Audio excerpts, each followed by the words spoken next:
Hey, what's up, guys? Do you ever get lost in your phone in the evening while your family is sitting right there next to you? I'm certainly guilty of that, and it reminds me of a friend who may have pushed it too far recently. He was sitting in the living room with his wife after dinner, tapping away on his phone, and she was curled up reading a book. Well, a few minutes later, she hears her phone ping from the kitchen. And when she went to read the text message, it was from her husband. It said, "Hey, honey, could you bring me a beer from the fridge while you're in there?" Okay, so I don't know how she felt about that, and I don't think I recommend that strategy.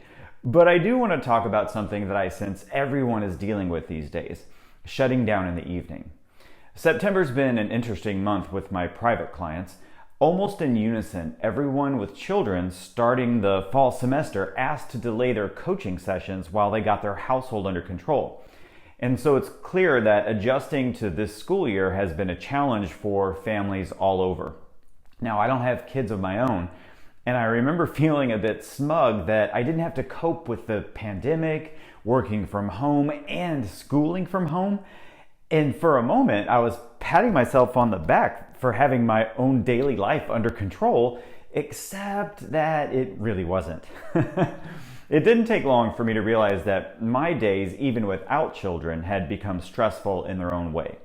And the reason is because over the spring and summer, I'd stopped doing my workday and evening shutdown routines.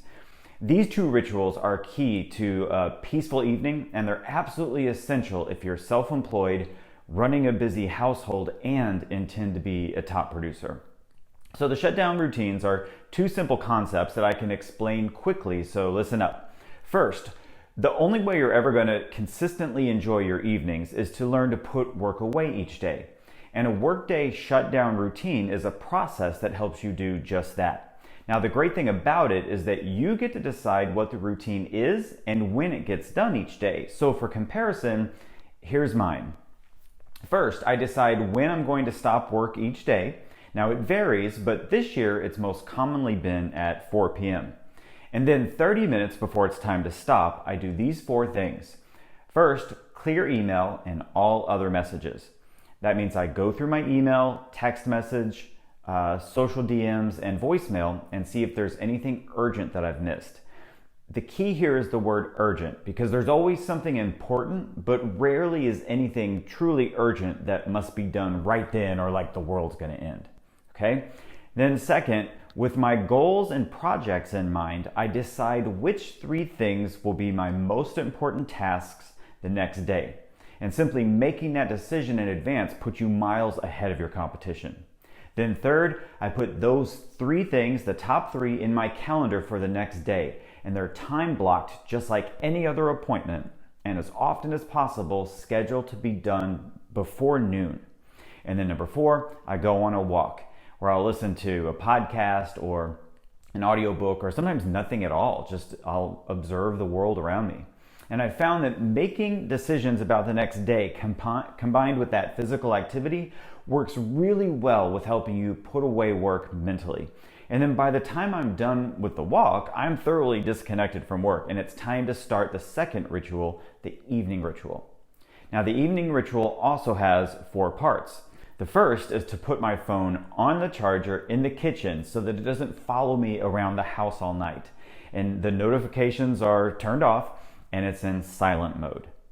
Second is to mindfully cook dinner with John and interact with our dogs, Chug and Hugo.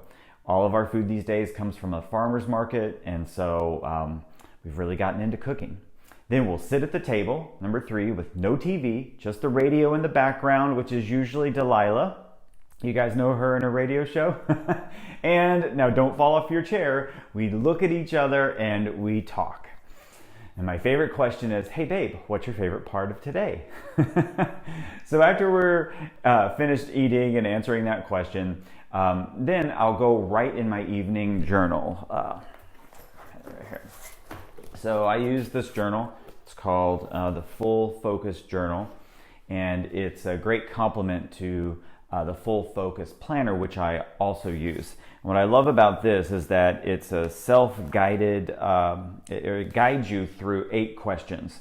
8 questions which help you get into a state of gratitude and put yourself in a positive growth mode for the next day.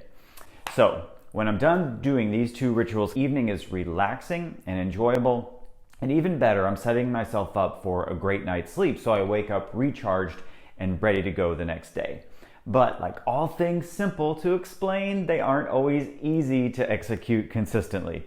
I don't know anyone who nails this every night, but we can use the 2 routines to have a better life most of the time. And if your kids are stuck at home right now, doing school at home, you can even teach them about the workday and evening shutdown rituals to prepare them to become top producers themselves someday. Simple but important stuff, right guys? So I wrote about this more in my book, The Top Producer Life, because shutdown rituals are a huge key to keeping your business from taking over your whole life. Now I also write about their opposite rituals, the morning and workday startup routines, but we'll save those for another video. So do you have similar evening routines? What do you do that helps you put work away and do the other things in life that you enjoy? Drop a comment below before you go, and maybe you'll inspire another reader. Well, you guys, it's going to be another great week. Thanks as always for watching. My name is Jason Edwards, and let's go think bigger.